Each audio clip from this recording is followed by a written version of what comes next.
je vais aborder le thème de déverrouiller le ciel en allant dans l'axe des clés pour marcher dans l'onction divine.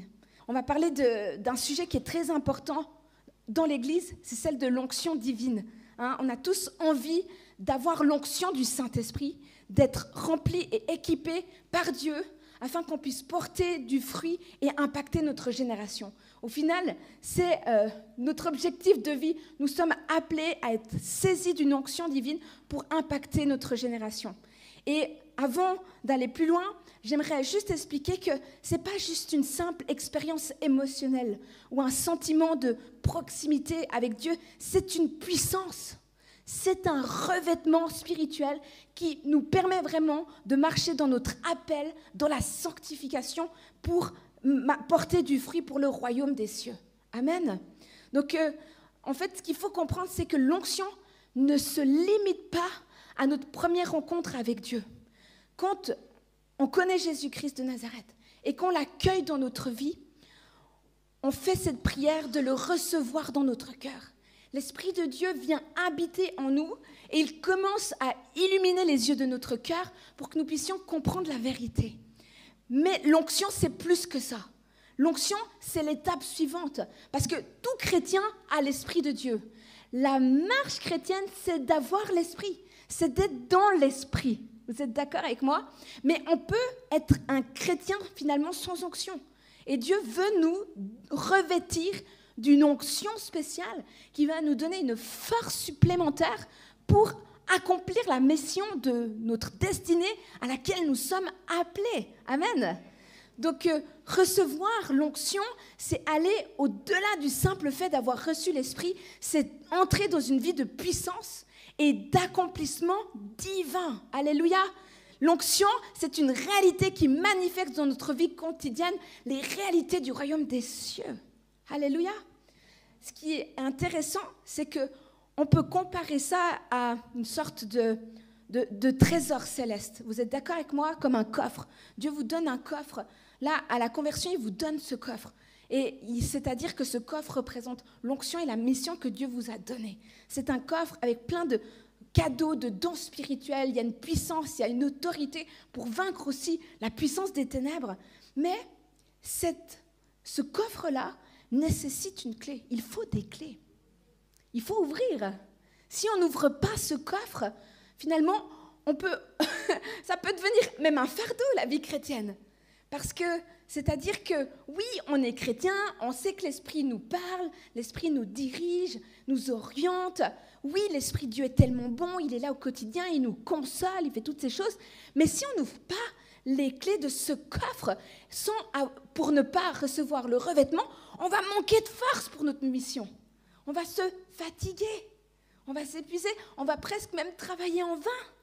Parce que finalement, ce n'est pas nous qui accomplissons l'œuvre, c'est Dieu lui-même dans notre vie. C'est Jésus qui guérit les malades. C'est le Saint-Esprit qui remplit les hommes et les femmes. Nous, on est des instruments, on est une extension de Dieu sur la terre. Oui, on a l'autorité, nous donne l'autorité, mais on est une extension de lui. Et on a besoin de cette onction divine pour manifester la gloire de Dieu. Alléluia. Donc, aujourd'hui, on va vraiment voir quels sont ces principes qui nous donnent d'acquérir l'onction, des principes comme l'obéissance, l'intimité avec Dieu et la sanctification. Alléluia. Parce que Dieu veut nous préparer pour sa mission, qui que tu sois. Alors, j'aimerais qu'on puisse lire ensemble, c'est dans Actes, au chapitre 5, au verset 27, jusqu'au verset 32. Il est écrit, après qu'ils l'eurent amené en présence du Sanhédrin, le souverain sacrificateur les interrogea en ces termes. Ne vous avons-nous pas défendu expressément d'enseigner en ce nom-là? Et voici, vous avez rempli Jérusalem de votre enseignement et vous voulez faire retomber sur nous le sang de cet homme. Pierre et les apôtres répondirent, il faut obéir à Dieu plutôt qu'aux hommes. Le Dieu de nos pères a ressuscité Jésus que vous avez tué en le pendant au bois. Dieu l'a élevé par sa droite comme prince et sauveur pour donner à Israël la repentance et le pardon des péchés. Nous sommes témoins de ces choses, de même que le Saint-Esprit que Dieu a donné à ceux qui lui obéissent. Amen. Là, on sait qu'on est dans les actes, que Jésus-Christ est déjà mort et ressuscité, et que les apôtres sont saisis d'un courage pour annoncer encore le nom de Jésus-Christ, alors que le grand conseil religieux, leur avait interdit d'enseigner Jésus-Christ. Et leur enseignement remplit Jérusalem, la parole de Dieu remplit Jérusalem, et ils sont vraiment irrités encore contre les apôtres, parce que en plus d'enseigner, ils veulent renvoyer la culpabilité de la mort de Jésus-Christ sur les religieux. Ce qui en soi est une réalité. Ils s'auto-accusent. Enfin, leur acte les accuse d'eux-mêmes. Parce qu'on voit que finalement, les apôtres font juste que de proclamer le nom de Jésus-Christ. Ils font rien d'autre. Ils ne sont pas en train de directement les dénoncer, mais par qui ils sont et par le signe du royaume de Dieu au travers d'eux, c'est un acte d'accusation contre le péché qu'ils ont fait finalement. Mais voilà, on voit là les apôtres. Et qu'est-ce qu'il leur dit dans ce passage? Au verset 29, il leur dit « Il faut obéir à Dieu plutôt qu'aux hommes. » Alléluia. Donc ce passage-là, il illustre vraiment une vérité qui est fondamentale, qui est essentielle. C'est que l'onction de Dieu repose sur l'obéissance à la volonté de Dieu, même lorsque cela va à l'encontre des pressions extérieures et des risques qui peuvent arriver. Alléluia. Donc, finalement, on réalise que l'onction est donnée aussi alors que les disciples sont en action pour Dieu et qu'ils obéissent à la volonté de Dieu d'annoncer l'évangile, d'annoncer le royaume des cieux. On veut l'onction, on veut être rempli de feu et de force. Faisons la volonté de Dieu, annonçons la parole de Dieu. Alléluia. Ça, c'est une réalité. Donc, ça souligne que, finalement, ce n'est pas juste une récompense à notre foi initiale, mais c'est une manifestation de la puissance divine dans la vie de ceux qui marchent fidèlement selon les commandements de Dieu. Ça s'acquiert au travers d'une vie d'obéissance. L'onction s'acquiert au travers d'une vie d'obéissance. Donc, le premier point, c'est que, au travers de ce passage, on peut comprendre que l'onction coule là où règne la soumission à Dieu. Ça, c'est une vérité. Dans Actes 5, 29, il a dit « Il faut obéir à Dieu plutôt qu'aux hommes ». Ça, c'est quand Dieu trouve un cœur qui est soumis aux préceptes de la volonté de Dieu, l'onction coule automatiquement. Alléluia.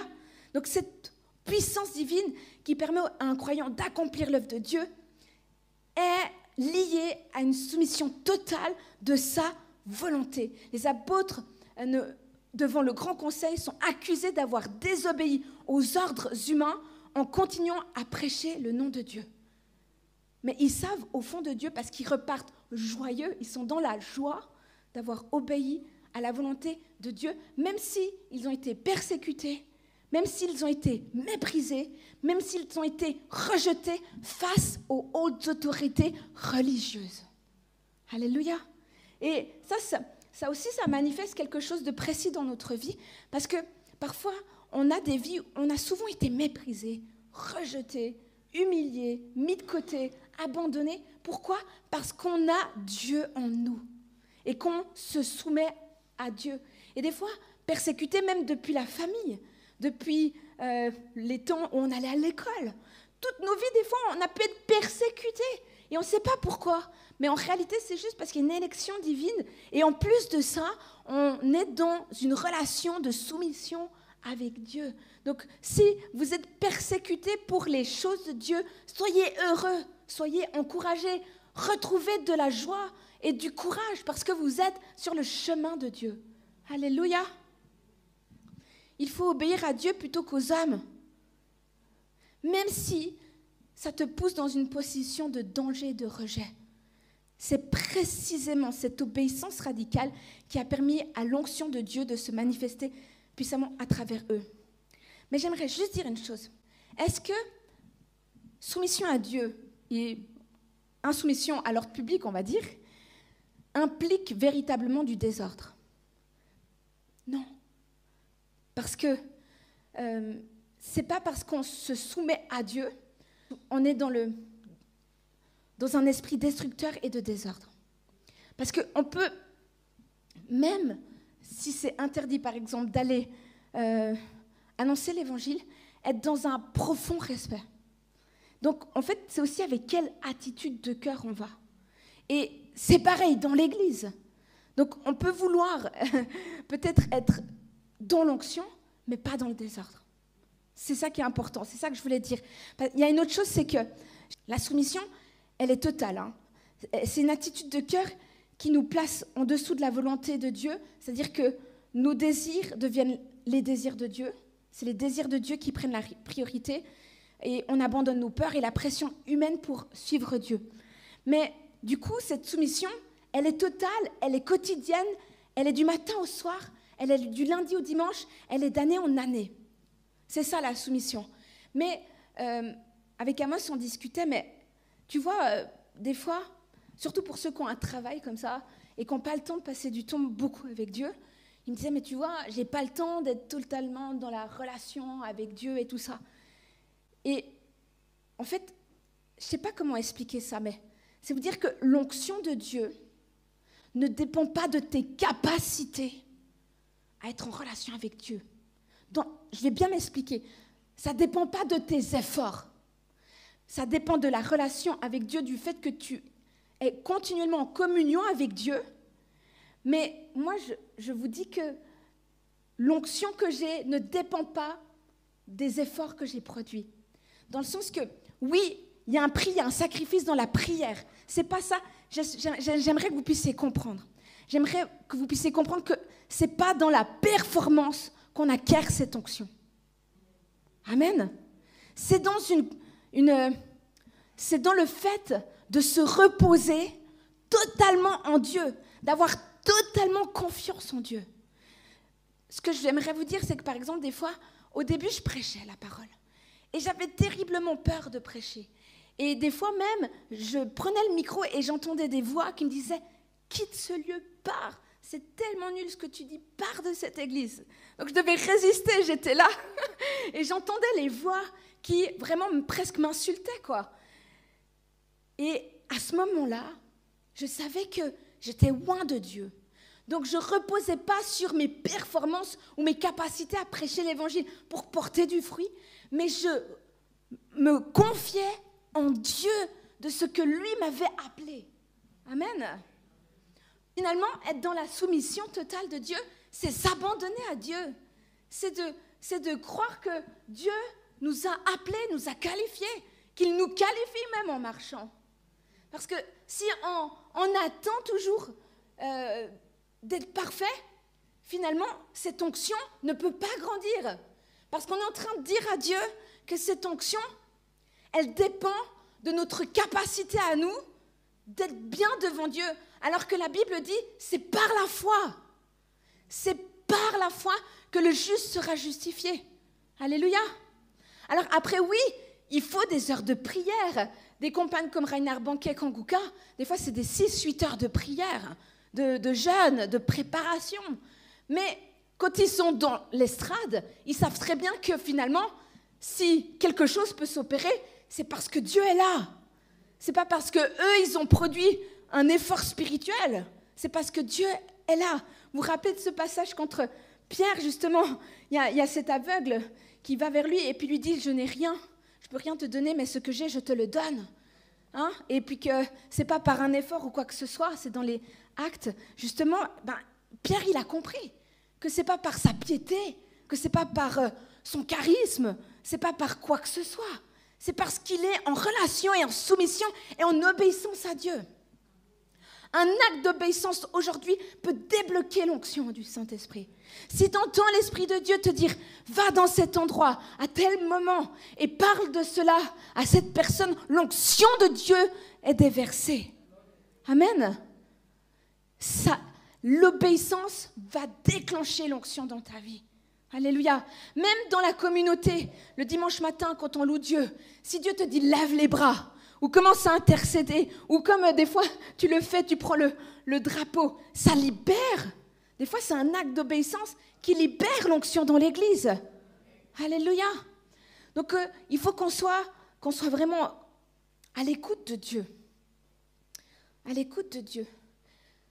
Ça, c'est le premier point.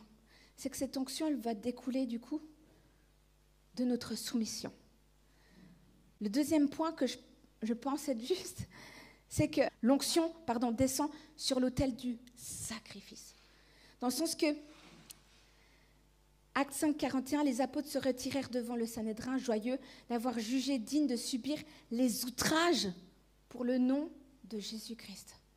Donc là, on voit que les apôtres témoignent de leur fidélité à Dieu malgré les interdictions et les persécutions. Ils savent que suivre le Christ et porter son onction a un coût, celui du sacrifice. Du sacrifice, même de renoncer à son image, même de renoncer à, oui, bien être vu devant les hommes. La Bible dit « Car je n'ai point honte de l'Évangile ». C'est la puissance de Dieu pour le salut de quiconque croit. Je n'ai point honte. Et ce sacrifice-là, parfois, nous coûte notre image. Vous êtes d'accord? Être chrétien, ça nous coûte des fois. Et leur obéissance à Dieu les a conduits à être maltraités, à être humiliés, à être rejetés par les autorités. Ils ont sacrifié beaucoup de choses dans leur vie pour suivre le Christ. Mais pourtant, on les voit repartir joyeux. On les voit être dans la joie. C'est complètement dingue. Vous êtes d'accord? Il faut être complètement fou de se dire, d'être prêt à être persécuté, maltraité, humilié, méprisé, écrasé, piétiné et repartir dans la joie. Amen. Ça, c'est la folie du ciel.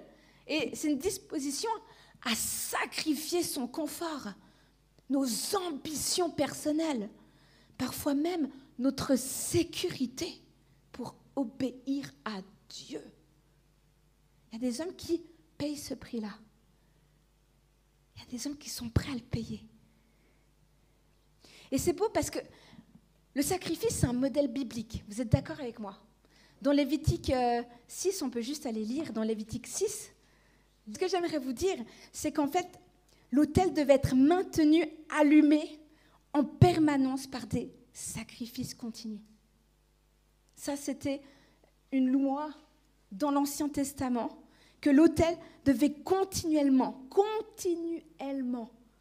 être maintenu par des sacrifices. Et ça symbolisait vraiment la présence et la puissance de Dieu qui reposait sur ce sacrifice qui était offert à Dieu. Ça, c'était l'Ancien Testament. Mais dans le Nouveau, on voit que Jésus, lui, il est l'ultime sacrifice. Son sacrifice à la croix a libéré l'onction du salut et de la réconciliation pour l'humanité tout entière. Et qu'est-ce qu'il a dit à ses disciples?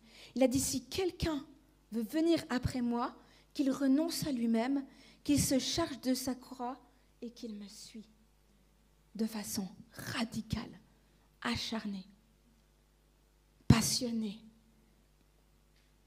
Donc, est-ce qu'on est prêt à payer un prix? Est-ce qu'on est prêt à sacrifier le confort, à sacrifier sa volonté, à sacrifier son orgueil? Se lever le dimanche matin au lieu de rester dans le lit, c'est un sacrifice. Servir Dieu la semaine en téléphonant à quelqu'un qui aurait besoin de Jésus-Christ parfois, alors qu'on est quelqu'un, des fois même d'introverti et qu'on n'aime pas être en relation, c'est un sacrifice pour certaines personnes. Mais quel est pour toi ton sacrifice? Qu'est-ce qui te coûte, toi, par rapport au service pour Dieu, par rapport à Dieu, par rapport à ce que Dieu te demande? Qu'est-ce qui te coûte? Non pas des choses pour ta vie, parce que vous êtes d'accord, pour notre propre vie, on est prêt à faire tous les sacrifices du monde. Mais pour Dieu. Et juste le troisième point que j'aimerais transmettre ce matin, c'est que l'onction est relationnelle. Elle découle d'un héritage spirituel. Et ça, on peut lire dans 2 Rois 2, 9 à 10 par rapport à Élie et Élisée. Dans 2 Rois 2, 9 10, il est écrit « Qu'il y ait sur moi, je te prie, une double part de ton esprit. » Élie a répondu « Tu me demandes une chose difficile, mais si tu me vois pendant que je serai enlevé d'avec toi, cela t'arrivera ainsi. » Et là, on voit que cette onction-là, elle est relationnelle. Elle découle d'une transmission par un père et par une mère. C'est l'onction qui s'obtient pas seulement par l'obéissance directe, mais aussi par l'humilité et la soumission à des pères et des mères spirituelles. Donc, pour Élisée, il a reçu cette double onction, mais cette transmission, elle n'a pas été automatique. Elle a été le fruit d'une relation de proximité, de respect avec Élie. Il a honoré son maître d'apprentissage, en quelque sorte. Parce que Jésus est notre maître d'apprentissage. Ça, c'est une clé, parce que dans Acte 5, on voit que l'Esprit est donné à ceux qui obéissent à Dieu, qui sont en soumission relationnelle avec Dieu. Et je pense qu'un des principes, c'est le premier principe, que l'onction découle d'une relation authentique avec Dieu. Mais ensuite, elle découle aussi d'un respect et d'un honneur à tes maîtres d'apprentissage, j'ai envie de dire, tes coachs, tes mentors, ou tes pères ou tes mères spirituelles. C'est un peu l'illustration entre un maître et son apprenti. De l'artisanat, aujourd'hui en Suisse, on est les meilleurs en apprentissage. Un maître transmet son savoir-faire à un apprenti à travers une relation de proximité. C'est dans la pratique que ça se fait. Et l'apprenti ne peut pas maîtriser les techniques s'il n'est pas au de son maître et s'il ne peut pas observer comment il fait. Et si l'apprenti refuse d'apprendre ou il se détourne de son maître, mais il ne pourra jamais atteindre le niveau d'excellence. Vous voyez ? Et là, ça montre le niveau d'honneur qu'on doit avoir dans le corps du Christ aussi. Moi, celui qui m'a toujours impacté, c'est David et Saül. Parce que Élie et Élisée, c'est une relation, on va dire quand même saine, entre un maître et son apprenti. C'est une relation saine dans le sens que, voilà, il a marché avec, ils se sont aimés, il l'a encouragé, il l'a boosté, et il allait. Mais qu'est-ce qui se passe quand on est soumis à un leader religieux, par exemple ? Moi, il y a une clé qu'on m'a toujours dit quand j'étais jeune convertie, c'est que peu importe l'état des leaders, on doit toujours être dans le respect et l'honneur. Être dans une dimension de prière pour que Dieu dirige cela. Mais je sais que David a été au bout de l'honneur qu'il devait donner à Saül. Il savait qu'il avait été un oint de Dieu et qu'il pécherait contre Dieu s'il osait même le tuer. Vous réalisez le niveau d'intégrité qu'il a eu et de crainte de Dieu aussi qu'il a eu pour ensuite devenir le roi d'Israël, établi sur Israël. Et ça montre que c'est biblique, parce que même Paul avec Timothée, il l'a vécu. Par exemple, dans Philippiens 2, 22, je vous lis juste, vous savez qu'il a été mis à l'épreuve en parlant de Timothée, en travaillant pour l'Évangile comme un enfant avec son père. Et moi, je sais, là, je parle aussi des fois aux leaders dans l'Église, c'est que quand on se lève dans une assemblée locale et qu'on cherche vraiment des fois à se lever et servir Dieu dans l'Église locale, il y a des combats. L'apôtre Paul a vécu des combats. Et il montre que là, son apprenti a été mis à l'épreuve pour l'annonce de l'Évangile. Il y a d'autres passages dans Proverbes 13, il est écrit « Celui qui marche avec les sages devient sage ». Et par rapport à Jésus, dans Jean 15, 4, il a dit « Et je demeurerai en vous ». Donc, par rapport à ce thème, bon là c'est très personnel ce matin, mais je suis une jeune femme de 35 ans. Donc, je n'ai pas l'enveloppe d'un, des fois, grand leader, vous êtes d'accord ? Parce que Même encore, hier soir, j'étais avec des gens, puis ils me disaient « Mais tu ne fais pas 35 ans, on dirait que tu as 23 ans, 25 ans. » Je dis quand même, là, je vois les rythmes. Mais moi, ce que je sais, c'est que ceux qui sont prêts à marcher dans la vision de l'Église, qui sont prêts à marcher dans une collaboration telle que d'humilité, de respect, de soumission mutuelle même, eh bien, généralement, il y a un élan de générosité qui vient du ciel, qui fait que l'onction du ciel est déversée. Parce qu'il y a une onction. Chaque église a une onction. Les leaders principaux portent cette onction. Amen. Et généralement, c'est pour ça que des fois, quand on voit des apprentis qui deviennent des maîtres et qui prient comme leur maître, on dit, on a l'impression qu'ils prient comme son maître. C'est parce qu'ils ont reçu. Alléluia. Alors, on ne veut pas en faire des copies, des robots, mais généralement, ceux qui nous inspirent, on prend d'eux. On prend de ce modèle. Et donc, écoutez, cette communauté, elle va commencer à devenir une machine de guerre. Vraiment, amen. Donc, je sens qu'on va basculer là-dedans. Les prophètes vont se lever. Les apôtres qui implantent des églises vont se lever. Les bergers vont se lever. Les évangélistes vont se lever. Amen. Yes. Amen. Je vois ceux qui lèvent la main. Parce que moi c'est mon cœur, l'évangélisation. Je brûle pour ça. Alléluia. Ce qui me rend vivant, c'est quand je suis dans les rues et que l'Esprit de Dieu commence à m'animer. Je suis encore plus animée que quand je suis dans l'église. Et combien de fois j'ai dit, Dieu, mon Dieu, je suis enfermée dans ces murs. Mais il y a un temps pour tout. Il y a un temps pour tout. Et en fait, c'est un appel vraiment maintenant à entrer dans la marche de mission de cette église. Il y a un ordre de mission, il y a des instructions et il y a un appel à ce que les portes de cette communauté s'ouvrent. Mais elles ne s'ouvriront pas si on ne se met pas vraiment à marcher comme de véritables soldats, des soldats du Christ, qui répondent à l'appel, qui répondent à l'ordre de mission.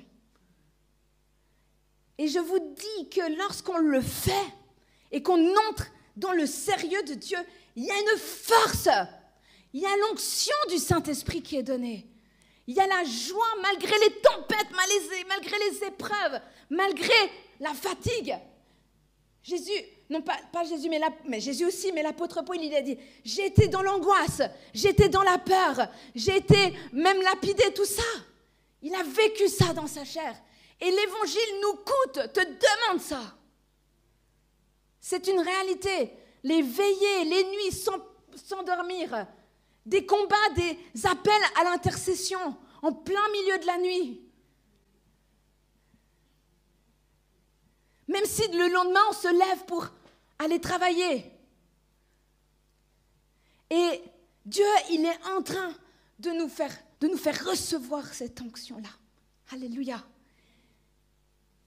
Une onction forte où chacun la recevra. Où on va être équipé dans les dons de l'esprit, prophétiser. Guérir les malades. Chasser les démons. Vous imposerez, je le sens, en 2025, les mains aux malades. Et les malades vont être guéris. Alléluia. Que Dieu, dans cette communauté, nous donne cette dynamique-là. Je sais que maintenant, on est dans la bonne saison pour mettre cela en place. Mais ça demande d'accepter ces clés. Accepter les clés de la soumission, les clés du sacrifice et les clés de la relation. On ne peut pas être des chrétiens indépendants. Vous voyez ce que je veux dire?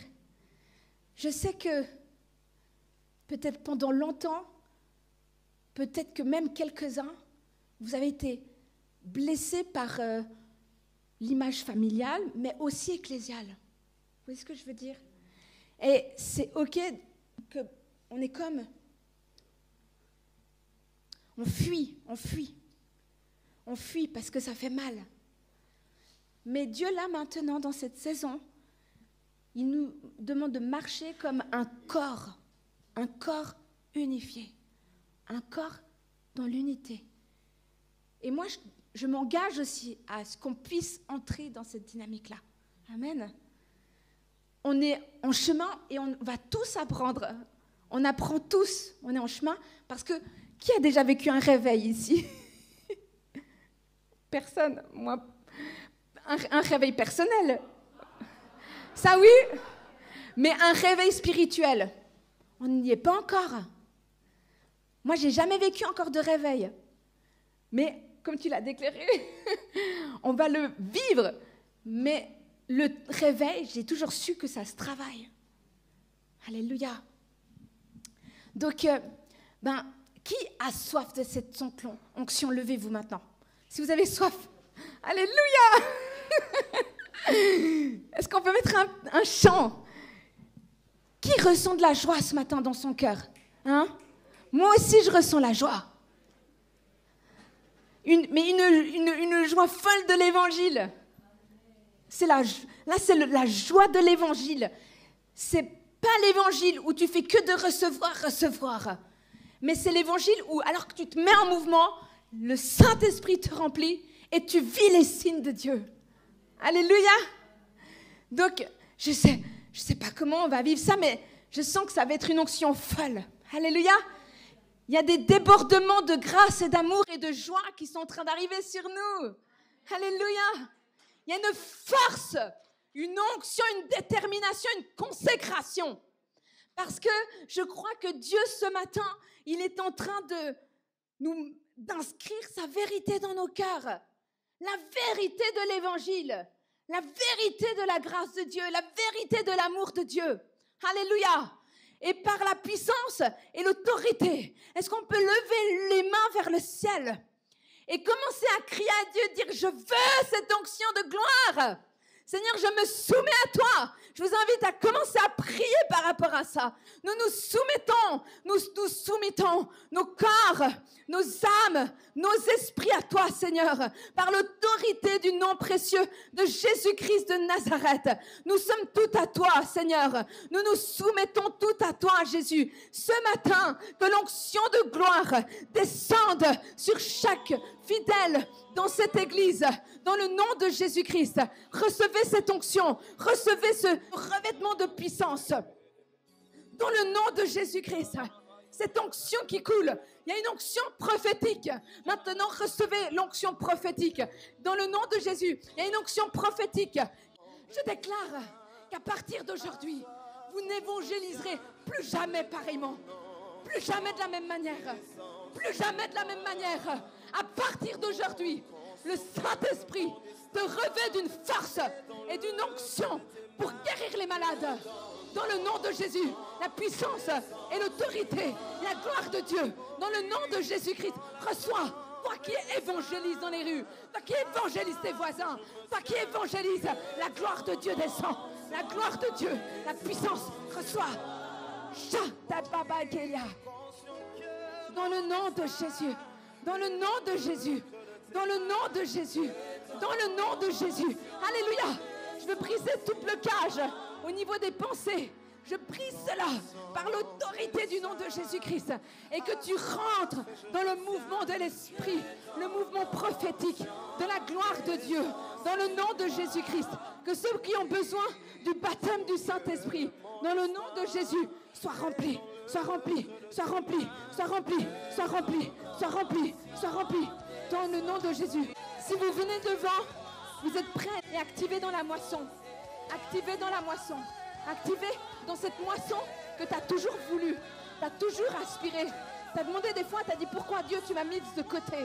Eh bien ce matin, je réactive tout ce qu'on t'a volé ma sœur. On t'a volé cet appel d'évangéliste. On t'a volé ce feu pour annoncer l'évangile, la joie que tu avais, la joie tellement forte que tu avais d'annoncer l'évangile. Et bien dans le nom de Jésus, je libère cela ce matin sur ta vie. Dans le nom de Jésus, merci pour l'onction prophétique. Tu es son arrière-garde, tu es son arrière-garde.